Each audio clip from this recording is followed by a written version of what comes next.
반갑습니다. 마스크를 이렇게 해서 벗어도 되나요? 여기서는? 저기 백신 맞았어요.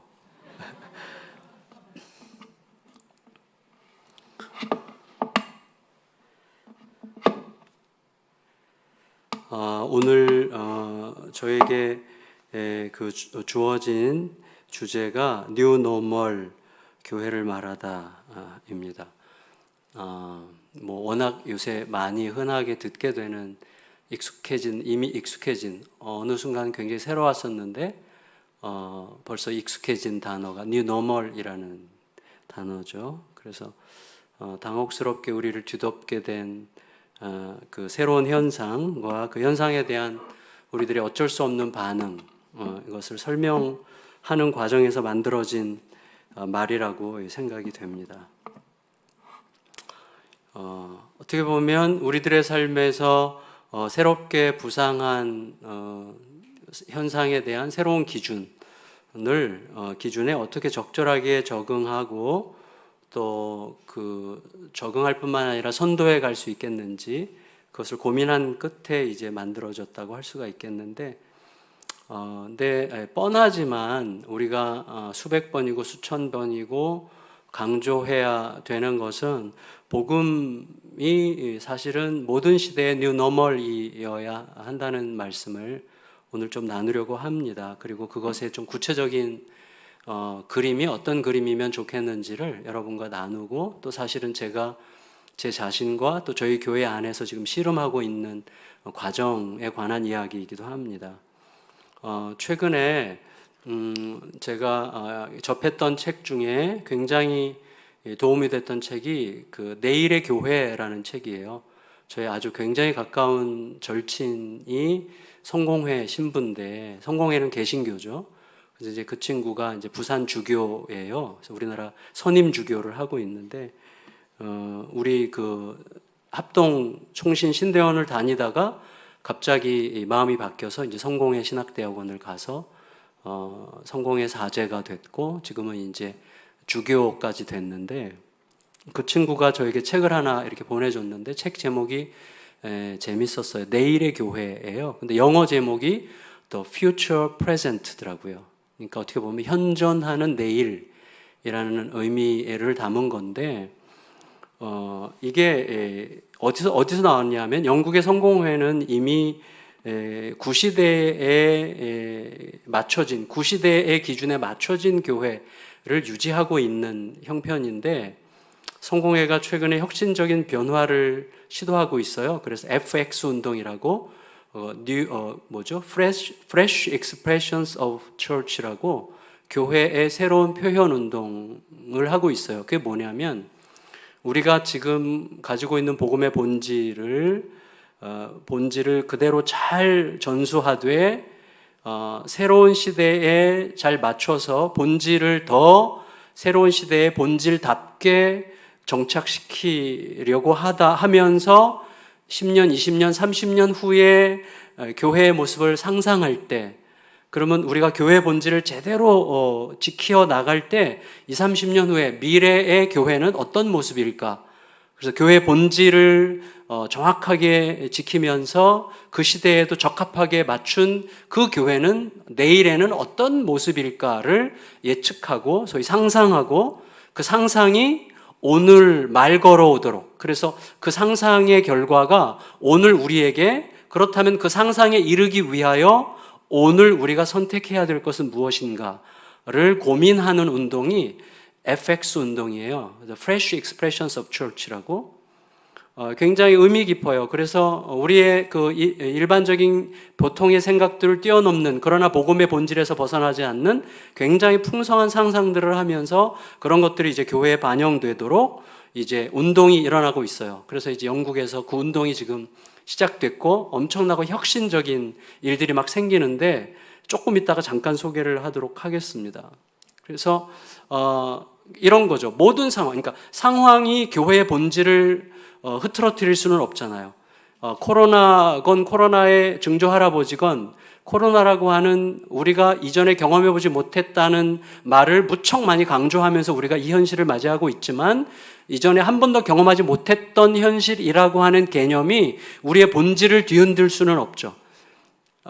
그리고 우리가 한 번도 상상하지 못했던 코로나보다 더 심각한 상황이 앞으로 온다고 할지라도 그때에도 우리는 복음이 진정한 의미의 노멀이 되도록, 진정한 의미의 기준이 되도록 그 상황에 적합하게 대응해야만 하는 게 우리들의 과제죠. 그래서 우리들의 진정한 과제는 복음의 본질이 모든 판단의 기준이 되게 해야 된다는 거예요. 근데 이런 거랑 똑같아요. 여러분 보세요. 저를 보세요. 며칠 전에 제가 이제 섬기고 있는 단체 중에 하나가 TGC라는 단체가 있어요. The Gospel Coalition이라고 복음 동맹이라는 단체인데 미국에서 좀 한국의 목회자들이 좀 존경하는 팀 켈러, 존 파이퍼, D.A. 칼슨 이런 분들이 중심으로 만든 단체인데 그것에 이제 TGC 코리아를 시작하는 일을 섬기게 됐어요. 그래서 그거를 지금 같이 섬기고 있는데 TGC 홈페이지에 그때그때 사회적 이슈를 어떻게 복음의 관점으로 정확하게 짚어낼 것인가를 그 아티클이나 또 강의나 대담 프로그램들을 많이 이제 올려요. 자료가 어마어마하게 많은데 굉장히 유익한 자료들이 많습니다. 그래서 그거를 한국말로 번역해서 반쯤은 소개하고 또 한국의 좋은 저자들의 글도 올리고 하면서 거기서 TGC 코리아를 이제 몇 년 전에 시작을 했거든요. 근데 며칠 전 5월 21일에 수석 편집인이 쓴 글이 굉장히 흥미로웠어요. 그 제목이 뭐냐면 내러티브의 시대에 우리가 어떻게 리얼리티에 헌신할 건가 뭐 이런 제목이었어요. 자, 무슨 말이냐면 이분이 거기서 내러티브 이야기잖아요. 내러티브라고 말한 건 뭐냐면 소위 우리 모두는 이야기에 휩쓸리고 있다는 거예요. 그랬대 이런 거죠. 그랬다며 이런 이야기들이죠. 동시에 그 이야기들이 좀 더 쌓여서 어떤 이렇게 뭉치가 되면 어떤 덩어리가 되면 그게 이제 하나의 이데올로기가 되는 거거든요. 그래서 소위 이분이 말하는 내러티브라는 이야기라는 거는 뭐냐면 우리로 치면 뭐 좌냐 우냐 이런 거죠. 진보냐 보수냐. 그러니까 이미 그 안에서 이야기가 형성되어 있어요.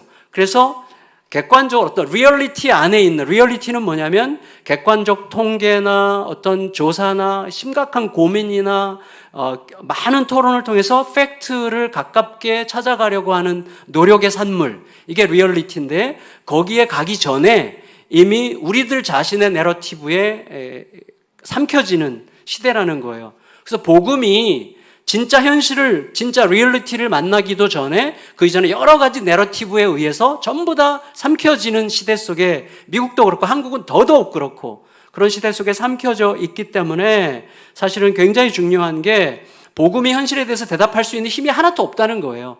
왜냐하면 이미 어떤 사건이 딱 터질 때 예를 들어서 코로나다. 코로나에 대해서 정부가 적극적으로 대응하는 것에 대해서 어떤 쪽은 굉장히 비판적으로 보려고만 하고 어떤 쪽은 굉장히 긍정적으로만 보려고 하고 이거는 리얼리티가 아니라는 거예요. 이미 자기가 속해 있는 어떤 내러티브의 이야기를 앵무새처럼 반복하고 있을 뿐이지. 그러니까 우리가 복음을 살려내는 게 굉장히 어렵고 지금 뉴노멀 아무리 얘기해도 복음의 본질에 다가가기는 굉장히 쉽지 않다는 이야기를 하는 거예요. 왜냐하면 우리들은 고민하고 싶어 하지 않는 거예요. 이런 거 있죠. 우리가 어떤 사람을 볼 때 MBTI에서 16가지 중에서 뭐야? 디스크에서 DISC 중에서 뭐야? 무슨 형이야? 우리가 왜 그거 물어요? 형 흥분했어 갑자기. 왜 묻죠? 그 사람을 빨리 파악하고 싶어서예요.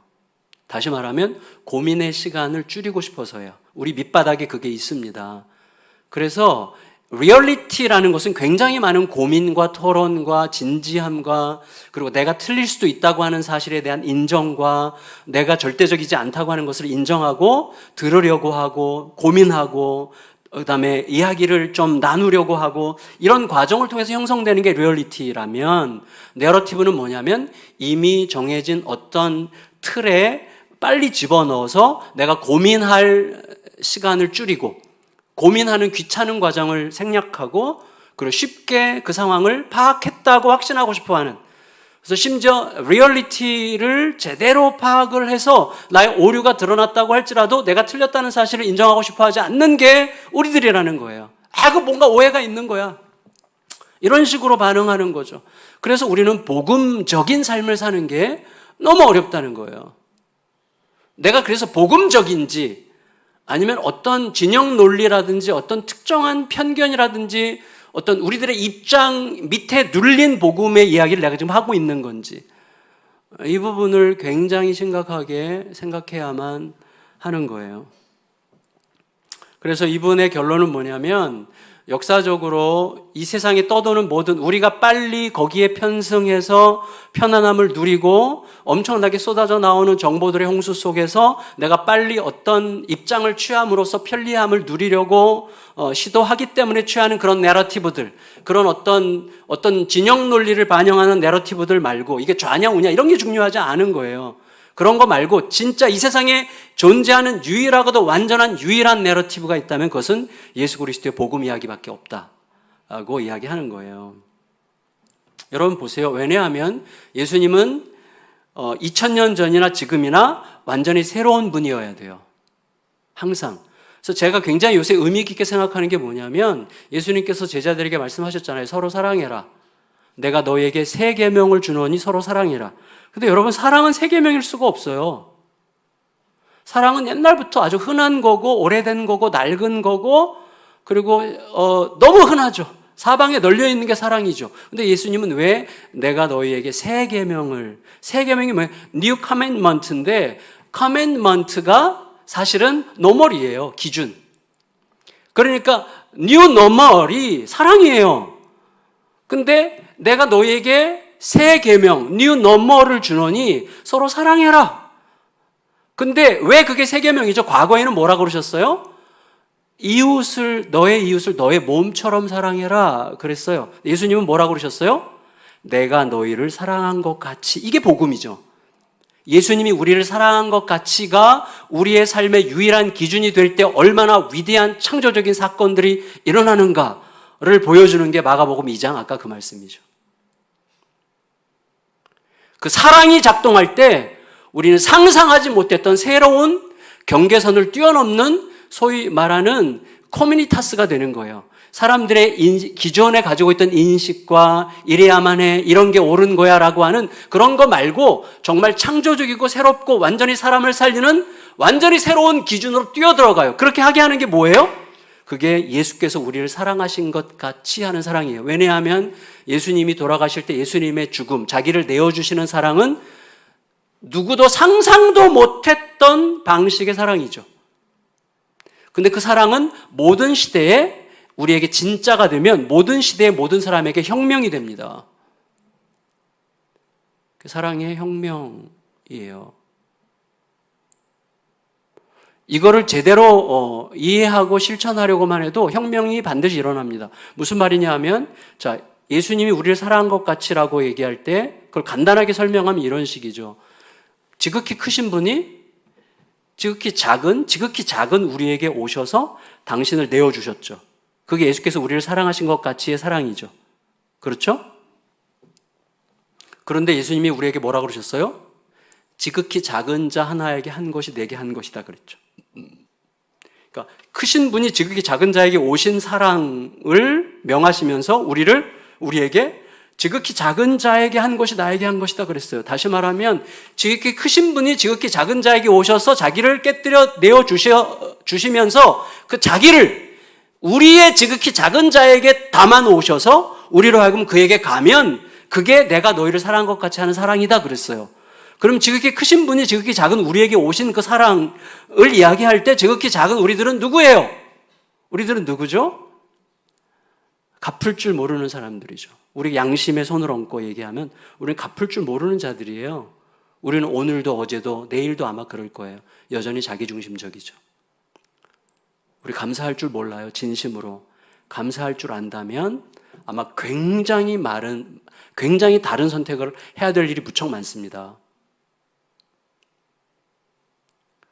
제가요, 예를 들어서 최근에 제가 우리 교회 우리 국가대표 탁구 청소년 대표팀 감독님이 이제 저랑 같이 자기의 남은 여생을 무슨 프로젝트를 같이 하자 그래서 이제 저희 교회로 7월 달에 오세요. 근데 이분은 선교사로 평생 살았기 때문에 그 양영자 선수랑 또 박지영 감독인데 평생 선교사로 살았기 때문에 박지영 감독님은 지금 청소년 대표팀 감독인데 집 하나 없고 월세로 지금도 사세요. 제 속에서 계속 부담이 있어요. 제가 조금씩 모은 돈이 있었어요. 이렇게 알바 뛰면서. 저도 지금 알바 뛰고 있잖아요. 이렇게 알바 뛰면서 조금씩 모은 돈이 있었어요. 근데 하나님이 계속 부담을 주세요. 네, 그 돈을 이분이 집었는데 헌신을 하도록 해라. 적지 않은 돈이에요. 근데 그것을 헌신하기로 어제 결심했는데 아직까지 억울해. 아직까지 좀 억울해요. 내가 잘못 들은 거 아닌가? 그러니까 우리가 아주 좀 큰 액수기 때문에 이거 내가 잘못 들은 것 같은데 계속 억울해하고 있어. 근데 너무 분명해. 왜냐하면 내 감정은 무척 싫어하고 내 영혼은 기뻐하는 것 같아요. 근데 억울해.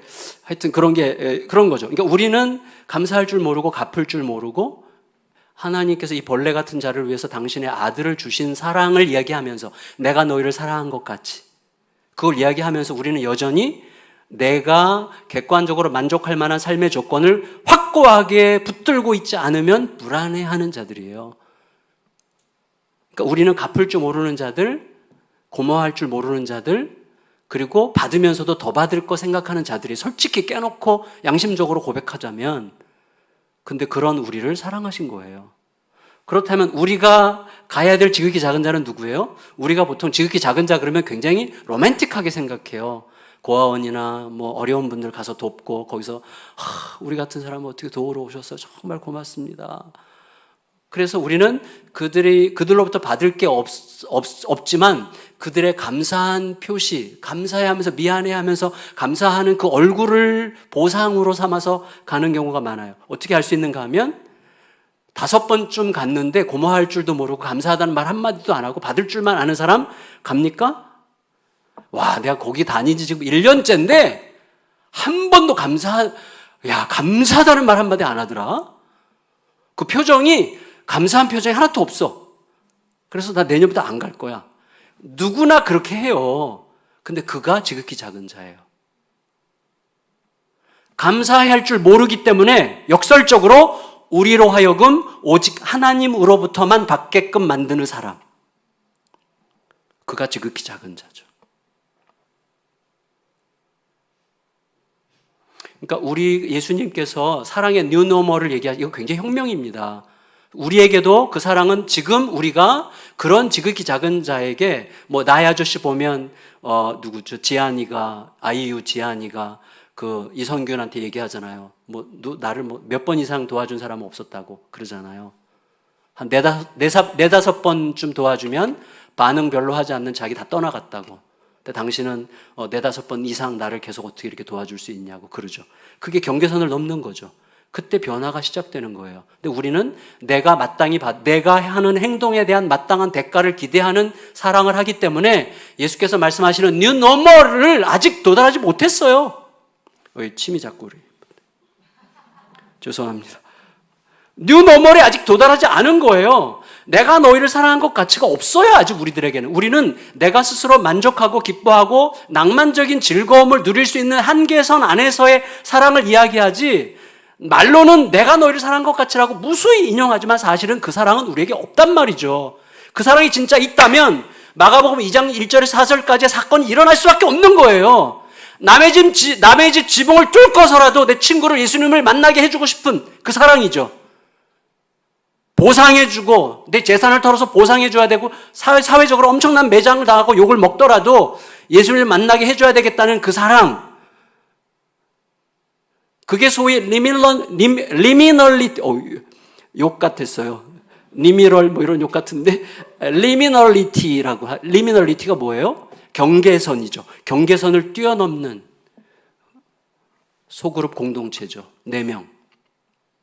중풍병자까지 5명이죠. 이 5명이 한 마음이 되는 거예요. 이 사람들이 이거 쉽게 결정했겠어요? 천만의 말씀입니다. 그 친구들이 엄청나게 논의했을 거예요. 야, 이거 미쳤어? 남의 지붕을 왜 뚫어? 우리 막 바가지로 욕먹을 거야. 맞아 죽을지도 몰라. 이거 무슨 일이야? 무슨 짓이야 이게? 그러는데 이들이 발견한 거예요. 얘기하다가. 뭘 발견했죠? 야, 제일 중요한 것만 생각하자. 얘가 살아야 된다는 것만 생각하자. 다른 건 우리가 다 감수하자. 라고 했기 때문에만 할 수 있었던 행동을 그들이 한 거죠. 그게 뉴 노멀로 간 거예요, 그게. 그러면 모든 시대에 진짜 혁명이 일어나는 것입니다. 진짜 혁명이 모든 시대에 일어나게 되어 있어요. 그렇게 되면. 그래서 여러분, 제가 굉장히 좋아하는, 보세요. 예수님께서 야이로의 딸이 죽었을 때, 야이로의 딸 집에 갔을 때 사람들이 뭐죠? old normal, 옛 new normal이 아니라 old normal에 의해서 다 살아요, 사람들이. 딸이 병들어 죽었어요. 죽었으니까 슬퍼하고 애곡하죠. 당연한 거예요, 그거는. 그게 old normal이에요. 근데 예수님께서 거기 가셔서 야이로에게 뭐라고 그래? 딸이 죽었는데 두려워 말라. 근데 뭐라 그랬어요? 근데 두려워 말라? 나만 믿어라 그랬죠. 나만 믿어라. 근데 그 직전에 뭐라고 그러셨어요? 예수께서 그들의 하는 말. 이 딸이 죽어서 애통해야 된다는, 죽었다고 하는 객관적 사실을 확인하는 사람들의 말을 곁에서 들으시고 라고 돼 있어요. 마가복음 5장 36절에 보면 곁에서 들으시고라는 말이 NIV 영어 성경만 봐도 번역이 잘 되어 있는데 ignoring what they said 이렇게 되어 있어요. 그들이 하는 말을 무시하시고 그들의 옛 너머를 무시하시고 그들의 옛 기준을 무시하시고 당연히 그렇게 반응하는 게 합당하고 그렇게 반응하는 게 자연스럽다고 생각하는 그들의 옛 기준을 무시하시고 예수님이 야이로에게 뭐라고 그러셨어요? 두려워하지 말아라. 믿기만 하라 그러셨어요. 그 말은 뭐죠? 너희들이 지금까지 경험해왔던 그런 환경이 너희의 기준이 아니라 내가 너희의 기준이 되게 해. 왜? 내가 생명의 주인이니까. 그때 혁명이 일어나는 거예요.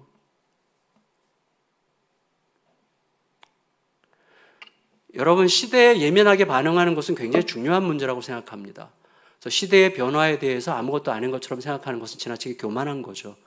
그러나 시대의 무게에 너무 지나치게 눌리는 것도 심각한 문제죠. 그래서 시대를 정확하게 진단하되 진짜 기준은 이 시대가 아니죠. 우리에게 주신 이 복음이죠. 내가 너희를 사랑한 것 가치가 진짜가 되면 그때 혁명이 발생하는 거예요. 혁명이. 여러분, 굉장히 재밌지 않습니다. 오늘 이 스토리가 이 4명의 친구들이 예수님께서 이렇게 말씀을 전하시고 사람이 꽉 차 있는데 갑자기 이렇게 인테리어도 예쁘게 잘 해놨는데 누가 여기서 막 드릴로 막 지붕을 뚫고 내리면 그 인간은 완전히 매장되는 거죠. 이제 엄청난 사회적 아주 나쁜 토픽이 되는 거죠. 근데 그들에 대해서 사람들이 우리가 예상할 수 있는 그 old normal의 옛 기준에 의한 사람들의 반응은 뭐겠어요? 첫째, 미쳤어. 둘째, 너무하네. 급한 병도 아니면서. 셋째, 저것들 봐라. 아주 맹랑하네. 뭐 이런 거겠죠. 대부분이. 아니면 혹은 조금 긍정적으로 말하면 대단한데? 뭐 이런 거겠죠. 근데 뉴 노멀 자체이신 예수님의 반응은 뭐였어요? 그들의 믿음을 보시고. 첫 번째 반응이에요. 그들의 믿음을 보시고. 우리 그럴 수 없습니다. 우리 그렇게 못해요. 그러니까 우리는 혁명을 못 일으키는 거예요. 왜냐하면 우리는 old normal대로 살아요, 항상. 거기에 너무 익숙하고 친밀하고 또 거기서 벗어나는 걸 두려워해. 왜? 그게 쉽고 빠르고 편안하기 때문에. 내가 거기에 안전하게 있는 것이 너무나 좋기 때문이죠. 근데 예수님 보세요. 예수님 자신이 완전한 뉴 노멀이죠. 그 사람들의 반응은 이게 정상이거든요. 미쳤어? 정신 나갔네, 미친놈들. 저것들이 사람이야? 뭐 이런 반응들이죠. 근데 예수님은 첫 번째 반응이 그들의 믿음을 보시고, 그 다음에 죄사함을 선언하시죠. 너희의 믿음을 보시고 죄사함을 받았노라 선언하시죠. 이게 너무 멋지지 않습니까? 그리고 죄사함의 증거로 거기서 이제 기적을 나타내는 거예요. 이거 부수적인 사건이죠. 중풍병을 고쳐주시죠. 그러니까 옛 세상에 완전히 새로운 세계가 뚫고 들어왔고 현실을 해석하는 완전히 새로운 관점, 뉴 노멀이 제시된 거죠. 그 당시 그 상황 속에 있었던 사람들 입장에서는 완전히 혁명적인 게 있었던 거죠. 지금은 옛 이야기입니까? 이게 천만의 말씀이에요. 지금도 이런 게 얼마든지 가능해요. 얼마든지. 예를 들어서 지금부터 몇 년 전이죠? 오래전에 여러분 뉴스에서 그거 봤어요? 고3짜리 친구가 엄마를 칼로 찔러서 죽인 사건. 그 현우라는 친구인데 이 친구가 공부를 전국 2000등쯤 했어요. 2000등. 전국 2000등이면 서울대 가죠. 근데 전국 2000등쯤 했는데 엄마가 과거 열등감에 사로잡혀가지고 아빠는 집 나가 있고 엄마가 열등감에 사로잡혀서 아들을 전국 뭐 몇백 등 안으로 해서 의대를 보내려고 최소한 100등 안으로 해서 엄마가 너무 심하게 애를 잡았어요. 그래서 골프채로 때리고 잠 못 자게 하면서 막 공부시키고 그랬어요. 근데 이 아이가 못 견디겠어요. 더 이상 성적이 안 오르니까 못 견뎌가지고 성적을 조작하기 시작했네. 그래서 막 전국 100등 안으로 집어넣었어요. 엄마가 만족했어요. 그러나 얘는 계속 엄마를 속여야만 하는 거예요. 그러면서 공부를 더 안 했어요. 그런데 어느 날 고3 1학기 때인가 선생님이 학부모 면담을 한 사람 한 사람씩 하겠다고 엄마 오라 그런 거예요. 그 순간 얘는 죽었다고 생각한 거야. 내가 죽었구나. 엄마가 너무나 무섭게 골프채를 휘두르는 분이기 때문에 내가 죽었구나. 그러다가 얘가 정신적으로 획가닥한 거예요. 가지고 자고 있는 엄마를 칼로 찔러서 죽였어요. 이 아이가. 그리고 엄마 시신을 방에다가 넣어놓고 봉합 이게 뭐죠? 이렇게 뭐 쏘는 거 있죠? 이렇게 예? 하여튼 뭐 글루 뭐 이런 거 있잖아요. 그런 거를 이렇게 다 막아놓고 6개월을 엄마랑 살았어요. 자기는 저쪽 방에서. 그 아빠가 지용식 씨인데 그분이 이제 집에 찾아와가지고 그걸 알게 됐고 그 아들이 이제 밝혀져서 아들이 감옥 갔는데 감옥 가서 그 정신 질환이 이제 인정이 돼가지고 몇 년 살고 나왔어요. 그 친구가 총신대학을 갔어요. 수석 입학하고 졸업하고 지금 신대원 들어갔나 모르겠어요. 그 아빠가 저를 찾아왔어요. 몇 년 전에. 찾아서 자기 상황을 쭉 얘기하고 그 아들도 만나고 지금 아들이 너무 좋은 교회에 지금 그 전도사로 사역하고 있어요. 저희 교회 데려오려고 그랬는데 이 친구가 조금 멀다고 저희가 시골에 있거든요. 화성. 여기 오산이죠? 화성이 더 시골이에요. 화성은 우주선 타고 가야 되니까. 근데 하여튼 그래가지고 못 하는데 하여튼 지금도 가깝게 사귀는 친구인데 이 완전히 콩가루가 된 집안이 지금 엄마는 돌아가셨지만 완전히 다시 살아나가지고 온 가족들 안에 그 복음의 사랑이 일으키는 완전히 새로운 혁명이 일어났고 또 이 지용식 씨랑 이 아들은 교도소에서 이런 그 보육원 출신으로서 폭력에 희생된 아이들이 90%가 교도소 가거든요. 걔네들을 케어하는 사역을 지금 하고 있고 저희 교회도 이제 참여해서 같이 하고 있거든요. 그러니까 사실은 이 예수 그리스도가 진짜가 되려고만 해도 혁명은 일어나게 되어 있습니다. 우리는 예수 그리스도를 적당히 내 현실적 안정을 보장해 주는 정도의 수단으로 사용하려고 하기 때문에 혁명은 없는 거예요.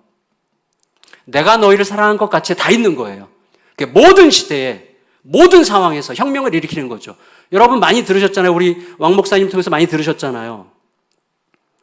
우리 그 코로나 때 초대교회가 어땠는지 로드니 스타크라는 분이 쓴 그 기독교 역사를 사회학자인데 그분이 보면 초대교회 때 그 크리스찬들이 전염병이 돌 때 어떻게 했는지 어떻게 자기 목숨을 돌보지 않고 이웃들을 돌봄으로써 전염병이 지나갔을 때 교회들이 어마어마하게 성장을 했는지.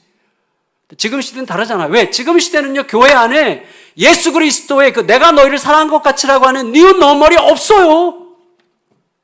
너무 이기적이에요. 자기들의 종교적 습관을 지키려는 이기심으로 뉴 노멀을 짓밟고 있는 거예요. 마틴 루터 때도 똑같아요. 마틴 루터 때도 루터도 그랬어요. 전염병이 일어났을 때 도망치지 말아라. 이들과 끝까지 함께 버티고 이들을 섬기자. 그랬어요. 그 힘이 새로운 세계를 일으키는 거예요.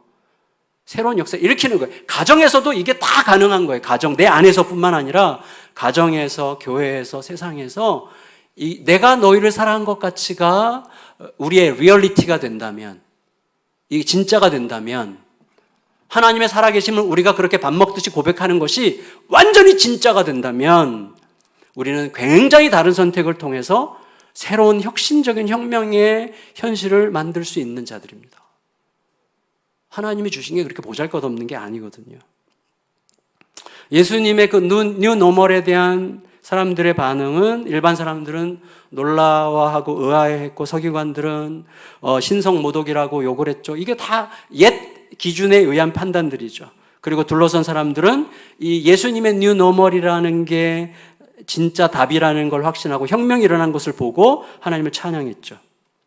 우리들은 지금 뉴 노멀이라고 말하는 그런 것들에 적응하는 자들이 아니라 모든 시대에 왜 복음이 모든 상황에서 뉴 노멀인지에 대해서 새롭게 발견하고 확증하고 실현하고 함께 달려가는 자들이어야 합니다.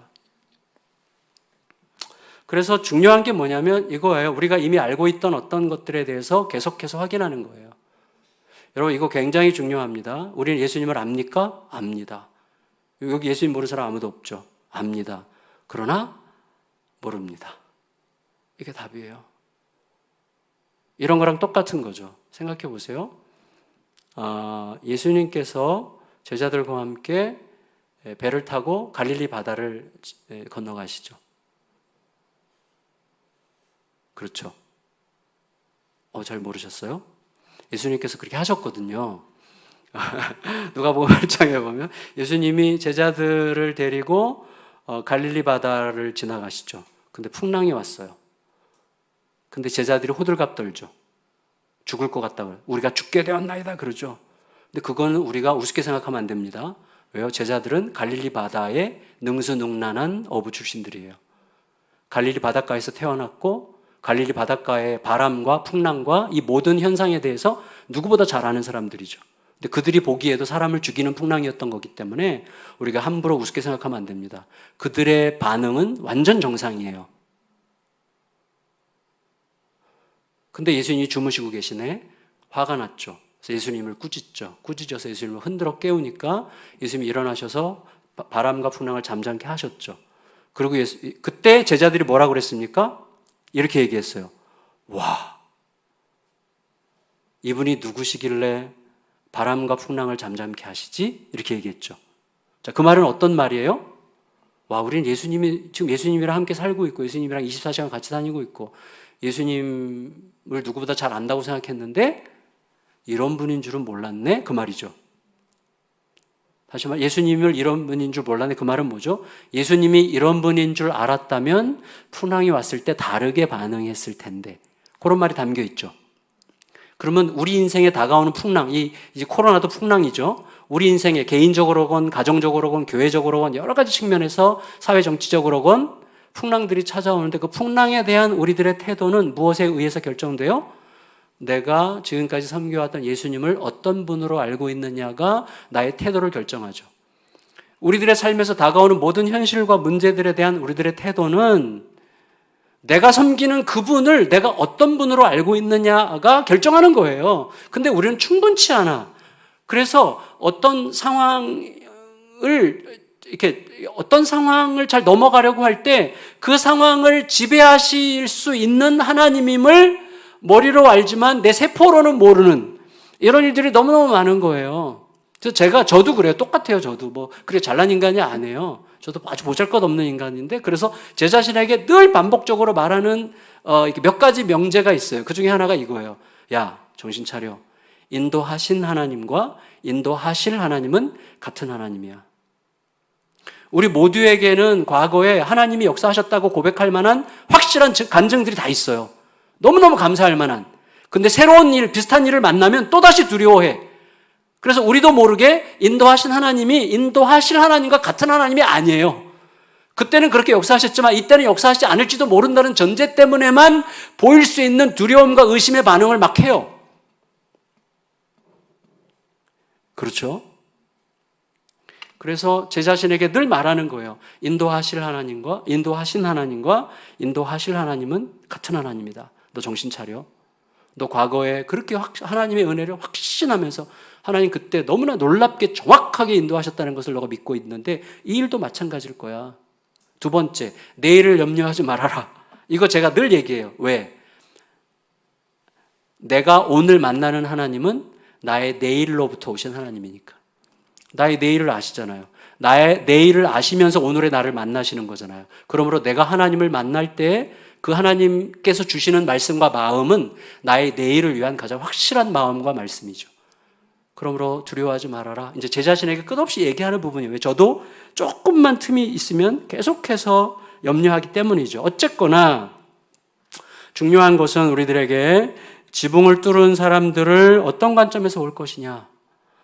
이게 이제 우리에게 중요한 거죠. 내 관점이냐, 예수님의 관점이냐 사이에서 그게 세상을 보는 우리들의 눈이 될 거고, 그리고 나나 우리 가정은 또 나에게 또 우리에게 해를 끼치는 사람들이나 그들로 인해서 닥치는 환난이나 어려움이나 사건들을 어떤 관점으로 바라보고 있는가, 이게 이제 굉장히 중요한 거죠. 그래서 경계선을 뛰어넘는 새로운 방식의 새로운 창조적인 적응을 하기 위해서 가장 중요한 것은 세 계명을 따르는 거예요. 세 계명. 내가 너희를 사랑한 것 같이가. 그래서 저희 성도들이 매주일 고백하는 게 뭐냐면 우리가 어떤 사랑을 받았는데, 이 고백하는, 우리가 어떤 사랑을 받았는지 알아? 이거죠. 내가 받은 사랑 진짜 알아? 우리가 받은 사랑이 어떤 사랑인지 알아? 그 사랑은 나의 삶에서 반사되고 있는 거 맞아? 이런 질문을 늘 이제 하게 하는 것이죠. 그 사회인류학자이면서도 그 상징인류학자였던 분이죠. 상징인류학이 뭔지 모르면서 지금 인용하는 건데, 하여튼 사회인류학자인데 빅터 터너라는 분이 이런 얘기를 했어요. 아주 신성하고 신성하고 신비한 어떤 경험, 그런 종교적인 순간을 리미널리티 단계 이렇게 칭했어요. 그래서 그러한 단계에 머물러 있는 사람이나 그들이 함께 모여 있는 공간 혹은 공동체를 커뮤니타스라고 불렀어요. 그래서 그거를 요즘에 교회는 진정한 의미의 세상의 충돌하고 세상의 모든 경계선을 뛰어넘어서 하나님의 말씀, 깜깜한 어둠 속에서 빛이 있으라 하실 때 빛이 있었던, 그래서 새로운 개벽이 일어나는, 천지 개벽이 일어나는 거잖아요. 무엇이? 말씀이. 그 말씀은 지금도 유효해요. 그래서 말씀이 내 안으로 들어오잖아요. 그 말씀이 내 삶을 새롭게 재편하게 되어 있어요. 완전히 재편해요. 새로운 창조적인 질서가 일어나는 거예요. 남편이 뭐라 그러든 아내가 뭐라 그러든 누가 뭐라 그러든 그래서 나는 이럴 수밖에 없어, 이게 아니에요. 말씀이 이렇게 말씀하시면 그 말씀을 따를 때에 새 창조가 일어나는 거예요. 새로운 질서로 역사하는 거예요, 그 말씀이. 그래서 이분이 그걸 얘기하고 싶었던 거예요. 리미널리티라는 말은 문지방을 의미하는 말에서 파생했는데, 그러니까 평소에 금기로 여겨졌던 것을 과감하게 깨고 뛰어넘을 수 있는, 그 사람들이 뛰어넘을 수 있는 선이 아니라고 생각했던 선을 뛰어넘는. 초대교회 보세요. 우리가 초대교회 엄청나게 무척 많이 인용하는데 지금도 우리가 가지고 있는 것은 똑같습니다. 초대교회는 상상할 수 없는 선택들을 한 거예요. 그것이 전염병 안에서도 상상할 수 없는 선택을 하게 만들었죠. 하나밖에 없어요. 내가 너희를 사랑한 것 같이가 그 시대에 새로운 혁명이 되었던 거고, 즉 그건 지금도 똑같아요. 중요한 것은 우리가 그 힘을, 그 진실을, 그 리얼리티를 잊어버린 게 문제일 뿐입니다. 그래서 예를 들어서 이런 거예요. 제가 최근에 읽은 책 중에 런던 경영대학교 교수 중에 그 아주 세계적인 경영학자로 유명한 게리 해머리라는 분이라는데 저도 잘 모르는 분이에요. 근데 그 책을 소개받아서 읽었는데 책 제목이 지금 중요한 것은 무엇인가라는 책이에요. 아주 런던 경영대면 굉장히 좋은 학교라고 그래요. 근데 거기에 교수인데 이분이 지금 중요한 것은 무엇인가라는 책을 쓰면서 한 챕터를 교회를 썼어요. 교회 이야기를. 근데 그게 뭐냐면 아까 제가 말씀드렸던 그 FX 운동, 교회의 새로운 표현 운동을 하는 그 영국의 성 앤드류 교회라는 교회를 예로 들어서 설명하는 거예요. 모든 경영자들이요, 당신들이 새로운 시대를 가장 혁신적으로 적용하고 싶다면 이 이야기를 들어라. 그러면서 이제 예로 들은 이야기인데 이거예요. 이 담임하는 교육자가 고민을 했어요. 지금 우리들의 교회는 본질을 쥐고 있으면서 현실에 적합한가? 이 고민을 무척 많이 했는데 이분이 어느 날 이제 말씀을 막 연구하고 또 연구하고 또 연구하다가 오늘날의 교회는 너무 대형화됐다는 것을 알게 됐어요. 오늘날 대형화됐다. 근데 여러 사람이 모이는 교회의 장점이 틀림없이 있어요. 그리고 교회 안에 셀 그룹도 있잖아요. 목장, 셀, 뭐 구역 그룹이 있단 말이죠. 근데 이분이 생각할 때, 성경은 적어도 주택교회, 소위 가정교회라고 하는 주택교회들은 구성원들이 30에서 50명이었거든요. 30명 정도. 중국 가정교회 정도인데. 제가 중국 가정교회 사역을 20년을 했는데 보통 30명에서 많으면 50명이거든요. 그래서 왜 교회는 중그룹 모임이 없을까? 그건 초대교회 때부터 처음부터 초대교회 가장 생명력이 왕성할 때 중그룹이 굉장히 강력한 에너지를 발휘했고 그 중그룹으로서는 아주 소그룹 대여섯 명에서 10명 사이가 모이는 그룹에서는 할 수 없는 일을 할 수 있고 대그룹에서는 절대로 할 수 없는 일도 할 수 있는 이 중그룹이 왜 없는가? 여기에 갑자기 머리를 얻어맞은 것 같이 생각을 한 거예요. 이 교육자가 이제 성공의 신부님이. 그래서 근데 마침 그 교회가 무슨 공사를 하게 됐어요. 잘 됐다 싶어가지고 교회를 작게는 뭐 15명에서 30명 규모로 교회를 중그룹으로 다 나눠 한 500명 모이는 성도들을 중그룹으로 다 나눴어요. 그리고 이렇게 했어요. 당신들이 하나님 앞에서 복음의 본질에 합당한 게 무엇인지를 생각하고 복음의 본질에 합당하게 행하는 것이 무엇인지를 한번 시행해봐라. 이렇게 이제 숙제를 주고 그들끼리 기도하면서 계속 토론하게 했어요. 그리고 교회 문을 닫았어요. 공사하려고 9개월 동안 교회 문을 닫고 중그룹으로만 모이게 했어요. 처음에는 이제 리더들 모여서 공부도 하고 했는데 나중에는 시간이 가면서 그 안에서 자체 예배를 드리도록 했어요. 그러니까 그 안에서 서로 돌아가면서 말씀 전하고 사역하고 어떤 그룹들은 막 그 청소년들 축구팀 이렇게 모아가지고 축구 이렇게 할 수 있도록 막 계속 지원하고 어떤 팀은 카페를 하고 어떤 팀은 뭐 노숙자들 사역하고 어떤 팀은 홈리스트를 사역하고 막 이러면서 막 그러니까 이 중그룹의 숫자만큼 사역들이 일어나는 거예요. 각 중그룹마다 다 자기들의 사역을 하는 교회들이 된 거예요. 그리고 교회에서는 최소한의 운영비만 주고 알아서 다 자급자족하도록 그렇게 이제 했어요. 그리고 나서 9개월 후에 모였는데 다시 모였어요. 9개월 후에 성도가 1000명이 됐어요. 그리고 그 500명이 1000명이 됐는데 그 500명이 새로 들어온 500명은 전부 다 그리스도 밖에서 그리스도 안으로 들어온 사람들이에요.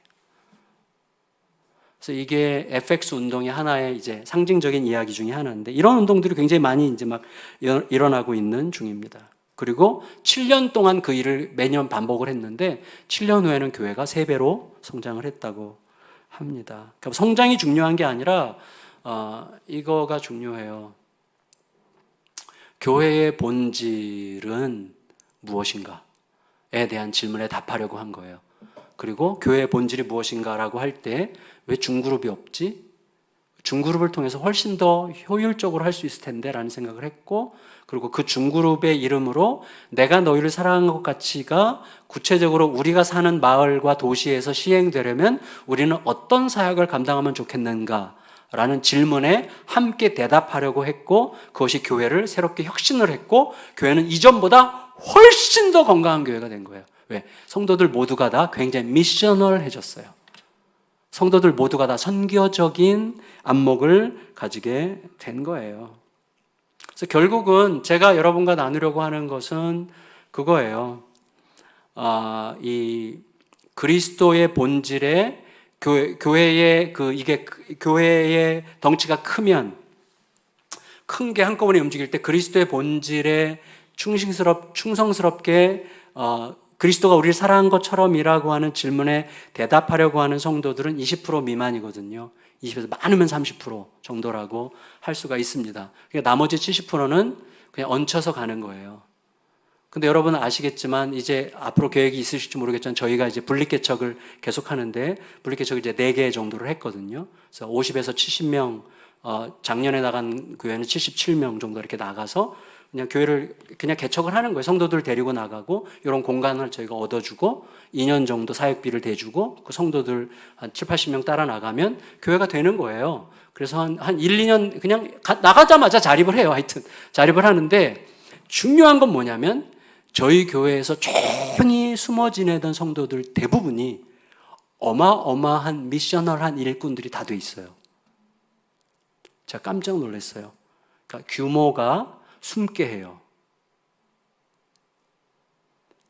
저는 1000명 이상 모이는 교회는 필요 없다. 그렇지 않아요. 저희 교회도 1000명 이상 되는데 그렇게 하진 않아요.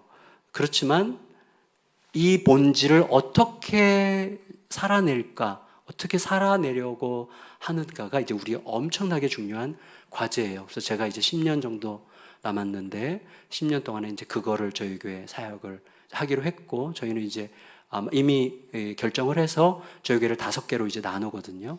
분립개척은 계속 하면서 5개로 나눠서 좀 더 작은 규모에서 어떻게 이 운동이 가능하도록 할 건가를 뭐 어차피 하나님의 교회니까 막 해보는 거예요. 네, 한번 모험을 해보는 거예요. 하나님 책임지시겠죠. 하여튼 한번 가보고자 해요. 가보고자 해서 이제 공동의회까지 통과를 했는데, 제가 이걸 알게 됐어요. 뭐냐면, 우리 왕 목사님 아까 우리 둘째 따님, 이게 뭐죠? 이쪽 IT 쪽으로 이제 근무하시게 될 것 같은데, 한 달 전쯤에, 아니다, 2달 전에 구글 코리아 대표를 이제 만나게 됐는데, 이제 그분으로부터 굉장히 중요한 얘기들을 들었어요. 근데 그분이 한 얘기, 핵심은 이거예요. 지금 어마어마한 정보가 쏟아져 나오고 엄청난 속도로 쏟아져 나오기 때문에 거기서 생기는 자연적인 현상이 한마디로 분열 현상이라는 거예요. 분열. 그래서 개인도 분열하고 기업도 분열하고 그리고 전문가도 분열한다는 거예요. 그 무슨 말이냐면 개인 자체가 이제 어마어마한 정보 속에서 그 증상 중에 하나가 뭐 지금은 본캐, 부캐 뭐 이런 얘기 흔히 하잖아요. 그러니까 한 사람이 여러 개의 직업을 갈등 없이 전혀 상반된 직업을 동시에 가질 수 있거나 혹은 인격적으로나 캐릭터도 굉장히 다양한 캐릭터를 동시에 살아내면서도 갈등하지 않아요. 이건 옛날에 헨리 나우엔이라는 영성신학자가 이미 오래전에 예측한 거예요. 앞으로의 세대는 한 사람이 교회에서 경건하게 예배를 드리고 밖에 나가서 다른 자매랑 동거하고 그리고 엉뚱한 짓 하고 그러면서도 내적 갈등을 못 느끼는 그런 신인류가 탄생할 거다. 이게 분열이거든요. 그러니까 인티그리티가 없는 존재들이 만들어지는 거예요. 인티그리티가 없어요. 온전성이라는 게 없는 존재로 만들어져요. 이게 어마어마한 속도와 정보의 홍수 속에서 저절로 만들어지는 하나의 개인의 분열 현상이라는 거예요. 근데 기업은 어떤 방식으로 분열하는가 하면 이런 거죠. 기업도 이제 아웃소싱이 이제 대유행이잖아요. 지금은 어떤 대기업의 휴가 일정만 짜주는 회사가 따로 있어요. 예, 어떤 대기업의 직원들의 휴가 일정만 대신해서 짜주는 회사. 그리고 대기업의 그 냉장고만 계속 냉장고에 간식만 채워주는 회사. 다 세분화되는 거예요. 인사관리만 해주는 회사. 그래서 회사의 중심은 조그맣게 남고, 지금 그 현상은 이미 오래전에, 그래서 세계 최대의 선교단체 중에 하나가 위클립인데, 국제 위클립 본부, 어마어마하죠. 국제 위클립 본부가 싱가포르로 본부를 옮기면서 직원이 2명이에요. 본부 직원이 2명. 그리고 전부 다 흩어서 각 지역별로 착착착착 이렇게 모이게 하는 거예요. 작게 모이고 중간으로 모이고 이렇게 하는 거. 흩어지다 모였다. 이런 식으로 마찬가지로 기업도 그런 식으로 계속 쪼개지는 거죠. 전문가는 어떻게 쪼개지는가 하면 정보가 워낙에 다양하니까, 예를 들어서 과거에는 어떤 영역, 컵에 대한 전문가 그러면 컵에 대한 전문가래 그러면 그 사람 말이 다 통했어요. 지금은 컵에 대한 전문가인데 어떤 컵도 종이도 종류가 굉장히 많아요. 종이도요 어마어마하게 종류가 있죠. 그러니까 어떤 특정한 주제에 대해서도 너무나 세분화돼서 분열됐기 때문에 전문가들도 누군가의 의견이 절대성을 갖지 못하는 시대가 됐어요. 그래서 이분의 결론은 뭐냐면, 전문가가 없는 게 문제가 아니라 전문가를 분별하지 못하는 게 문제다. 이게 이제 우리 시대의 과제인데, 그러므로 가장 중요한 게 소위 말하는 옛날에 그 뉴스 리터러시라는 말이 있었죠. 그러니까 뉴스가 그 언론에서 뭐 어떤 신문사에서 기자가 글을 쓰면 사실은 팩트가 아니죠. 그거는 이미 팩트가 아니죠. 왜냐하면 그 신문사의 정치적 기조, 그 신문사의 방향성, 그리고 그 기자의 개인적인 성향, 그리고 자기가 몸담고 있는 그 신문사에 대한 충성도의 정도. 제가 CBS 방송국에 한 10년 정도 이제 방송을 했거든요. 거기 가면 경영진과 같은 방송국인데도 경영진과 PD도 약간 진보적인 PD와 약간 보수적인 PD와 경영진과 의견이 다 달라요. 똑같은 것에 대해서 같은 회사에 있지만. 근데 그것을 구별해내야만 팩트를 우리가 어느 정도 근사치적으로라도 발견할 수 있는 거거든요. 그러니까 팩트를 알 수는 없어요. 어떤 사람이 어떤 글을 썼을 때 그 언론사의 기조, 그리고 그 언론사에 대한 이 기자의 태도, 충성도의 정도, 이 기자의 캐릭터, 이 기자의 기질, 기자의 정치적 성향, 이런 것이 다 거기 들어가기 때문에 그런 것들을 걸러내서 팩트만 찾는다는 것은 무척 어려운 거예요. 그래서 오래전이죠. 뉴스 리터러시라는 게 굉장히 이제 유행을 했고, 우리 학생들에게 그 부분을 훈련시켜야 된다. 근데 사실은 절대로 쉬운 일이 아니죠. 근데 구글 코리아 대표의 결론도 뭐냐면, 이제는 디지털 리터러시의 시대다. 근데 디지털 리터러시는 혼자는 절대로 못한다. 왜냐하면 혼자서 하려면 이미 자기의 주관성이 드러날 수밖에 없기 때문에 팩트를 찾아내는 건 불가능하다. 그러므로 건강한 공동체를 소유하는 게 핵심이다. 그러므로 디지털 리터러시의 핵심은 영성이다. 이런 얘기를 했어요. 영성이다. 그래서 건강한, 그래서 흔들리지 않는 본질에 기초한 건강한 공동체를 가져야만 하는 거예요. 근데 그 본질이 뭐예요? 그 건강한 공동체 본질이 뭐예요? 내가 너희를 사랑한 것 가치가 진짜가 되는. 저희 교회 개척 초기에 제자반을 할 때 우리가 김진숙 집사님, 우리 초기 멤버 중에 한 분인데,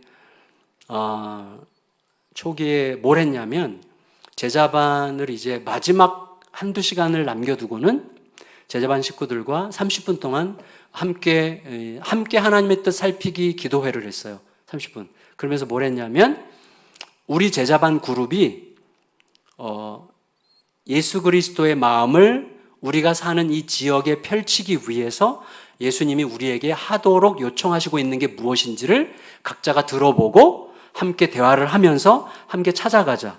그런 시간을 이제 꼭 가졌고, 지금 다시 회복해서 지금도 다시 시작했는데, 그래서 이제 한 그룹에서는 어떤 권사님이, 목사님, 우리 동네는 이게 제가 볼 때도 그렇고 지금 기도회도 그렇고 청소년들이 너무 방황하는 청소년들이 많고 때를 지어 다니면서 이렇게 꿈이 없고 늘 이렇게 희닥거리기나 하고 막 그래 보이는데 얘네들한테 건강한 문화를 만들어주면 좋지 않을까라는 생각이 들었습니다. 근데 한두 명이 저도 비슷한 생각을 했다 이렇게 얘기를 했어요. 이게 마치 이제 동방박사 기도처럼 그렇게 됐는데 그 중에 이제 한 젊은 집사님이 그러면 우리 이 지역 청소년들을 위해서 우리 길거리 농구대회를 한번 할까요? 뭐 이렇게 제안을 한 거예요.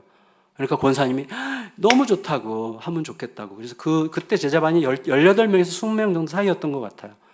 그랬더니 권사님이 그러면 제가 100만 원을 헌신하겠습니다. 그랬어요. 그랬더니 막 거기 집사님들이 저도요 해가지고 해서 한 200~300만 원이 모아졌고 전체 기획을 했는데 한 500만 원 정도가 든다 그래서 교회가 나머지 부족한 부분들을 지원해서 그 제자반이 시작한 이제 운동이 길거리 농구대회였어요. 그래서 저희 향남, 화성시 향남인데 거기서 광고를 했는데 19개 팀이 이제 신청을 해가지고 평택, 여기서 일산에서도 한 팀이 오고 그렇게 해서 19개 팀을 우리 향남중학교 강당 체육관 빌려가지고 거기서 이제 대회를 했어요. 그게 이제 계속 되면서 지금은 풋살 대회로 지금 저희 교회가 12년 차거든요. 12년 동안 지금 풋살 대회를 계속 하고 있고 풋살 대회는 이제 향남의 하나의 문화가 됐어요. 선생님 문화가. 그걸 그렇기 위해서는 누군가는 계속해서 물어야만 되는 거예요. 이 일이 그리스도께서 우리를 사랑하신 방식을 반영하는 건가를 계속 물으면서 갱신되는 거죠. 그렇게 하면서 이제 길거리 청소라든지 청소년 평화여행이라든지 여러 사역들이 자연스럽게 풀뿌리에서부터 이렇게 시작이 되는 거죠. 그게 이제 굉장히 바람직한 거죠. 저는 코로나 상황은 우리가 반드시 당연히 그렇게 생각했어야만 했던 것들을 생각하도록 도움을 준 면이 많다는 걸 우리가 이미 각성하고 있잖아요. 그래서 잊어버리고 있던 게 뭔가. 저는 이제 지금 저희 교회에서 하고 있는 게 가정이 하나의 교회가 되게 하는 거예요.